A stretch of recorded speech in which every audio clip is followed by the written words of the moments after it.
Bonjour à tous, alors aujourd'hui je vous propose un petit exercice sur les vecteurs et les coordonnées. On va représenter les vecteurs et on calculera par la même occasion leurs coordonnées. Très simple. Donc on est parti, je vous donne 3 points. J'ai déjà fait la figure, hein.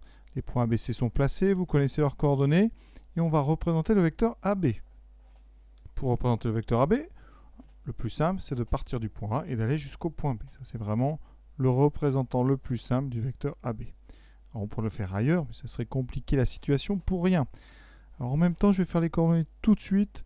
Alors si on fait graphiquement, on peut lire des coordonnées de vecteurs graphiquement, puisqu'ici les points A et B ont des coordonnées entières. On voit bien que pour aller de A à B, c'est un glissement, eh bien, il faut donc aller de 4 unités vers la gauche. Il faut monter de 3 unités. Donc comment on va vers la gauche? On considère que c'est négatif sur l'axe des abscisses et on monte de 3. Donc les coordonnées du vecteur AB, graphiquement, eh bien, on peut dire que c'est moins 4 sur les abscisses et 3 sur les ordonnées. Donc ça veut dire que j'aurais très bien pu représenter ce vecteur AB ailleurs. Si ce vecteur ici, si ce représentant me gêne, eh bien je peux faire un autre représentant qui part par exemple d'ici. Voilà, vous voyez ce point. Donc je vais un déplacement de 4 vers la gauche et de 3 vers le haut. Donc j'arriverai ici.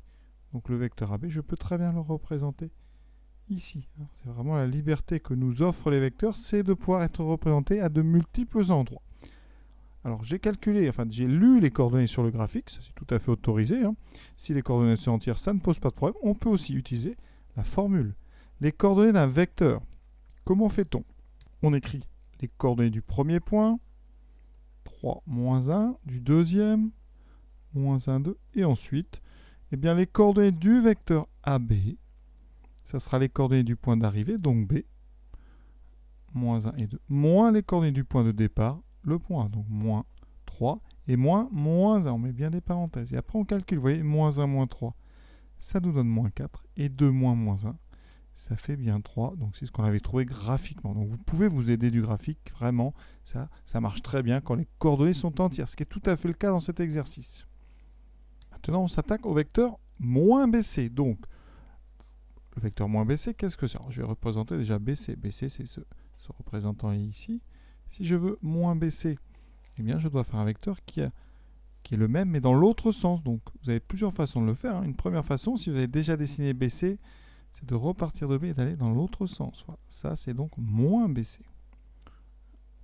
Sinon, tout de suite, on aurait pu partir de C pour arriver à B. Alors, comment déterminer donc les coordonnées de ce vecteur? Alors, il y a plusieurs méthodes.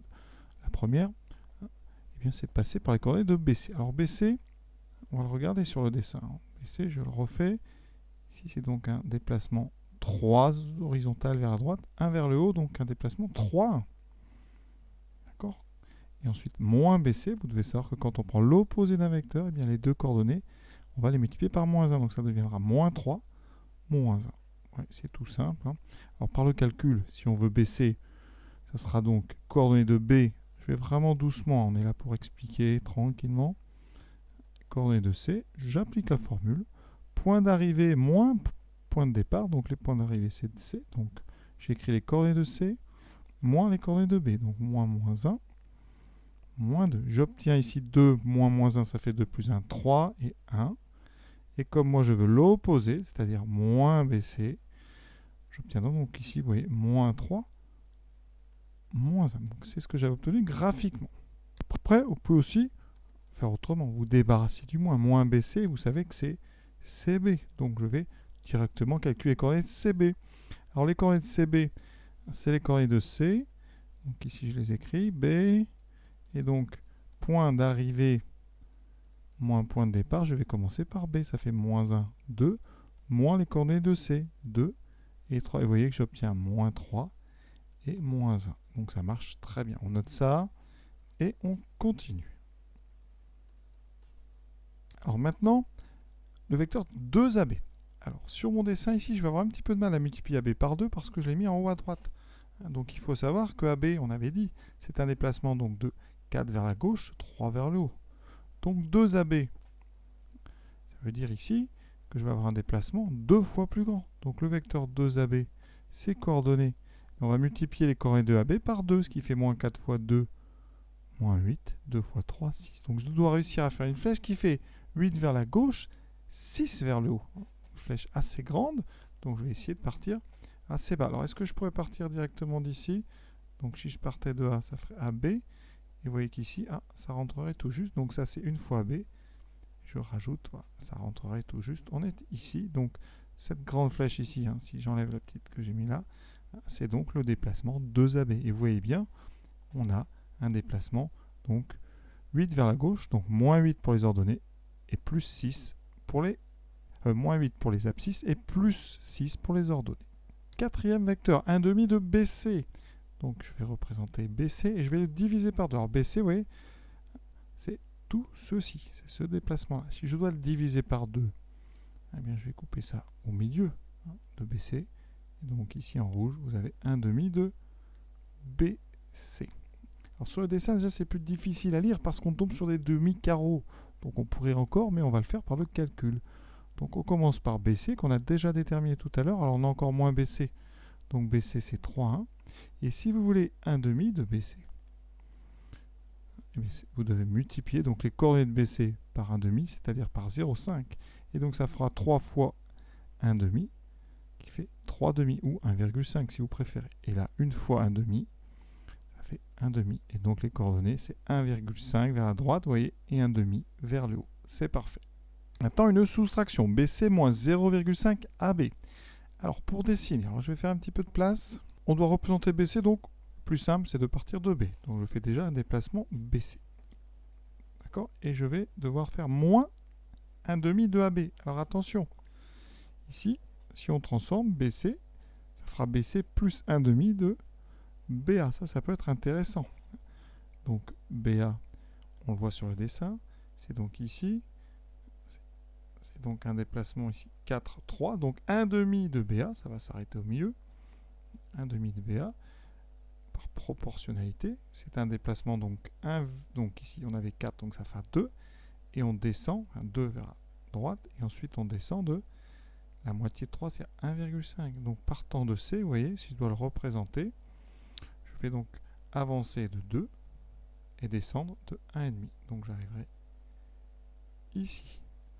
Et donc le vecteur somme, attention, il faut quand même conclure, ça part de B jusque notre point d'arrivée. Donc ça, c'est le vecteur BC plus 1,5 de BA. Maintenant, déterminons les coordonnées par le calcul. Il va me falloir les coordonnées de BC. Alors ça, on les a déjà utilisées. C'est 3, 1. Ensuite, il me faudra les coordonnées de AB. Je les ai encore en haut. Moins 4, 3. Je vais faire donc les coordonnées de BC, que j'ai écrit, oui. Moins 0,5 fois les coordonnées de 4 tiers. Ça me donne ici 3 moins 0,5 fois moins 4. Ça, c'est pour les abscisses, vous voyez.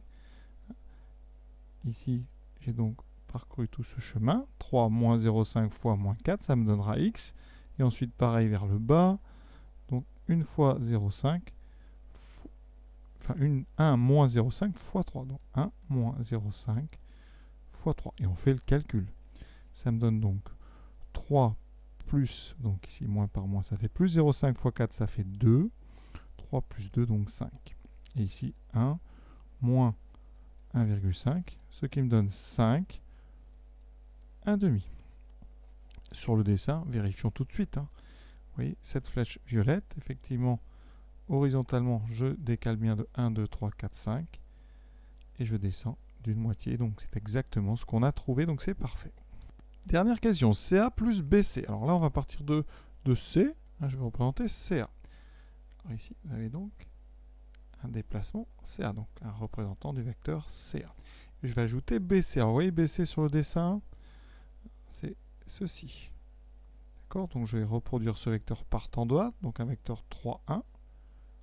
Voilà, donc le déplacement CA plus BC, je le traduis sur le dessin par ceci. D'accord. Alors on retrouve aussi ce représentant, vous pouvez l'avoir retrouvé aussi ici.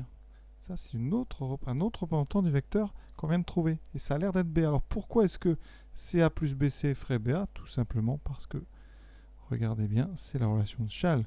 aller un petit peu déguisé. Si on change l'ordre, ça fait BC plus CA. Et la relation de Chasles, vous voyez, on a C ici, ça donne BA. Donc on va regarder tout ça par le calcul, bien sûr.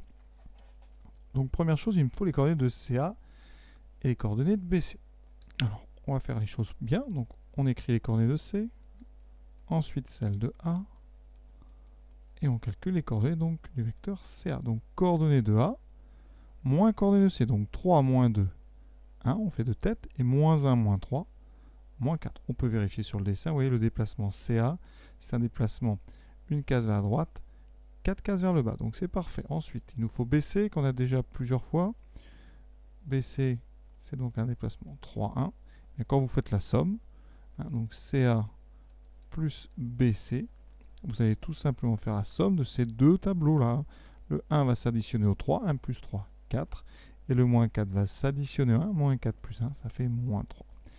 Et effectivement, on retrouve, vous voyez, elles sont encore écrites là-haut, on retrouve les coordonnées du vecteur AB. Donc c'est tout à fait intéressant. C'était vraiment pour vous rappeler un petit peu la relation de Chasles et comment on peut parfois l'utiliser pour simplifier les calculs. Voilà, cet exercice est terminé. C'est vraiment encore des exercices d'approche pour apprendre à calculer les coordonnées d'un vecteur.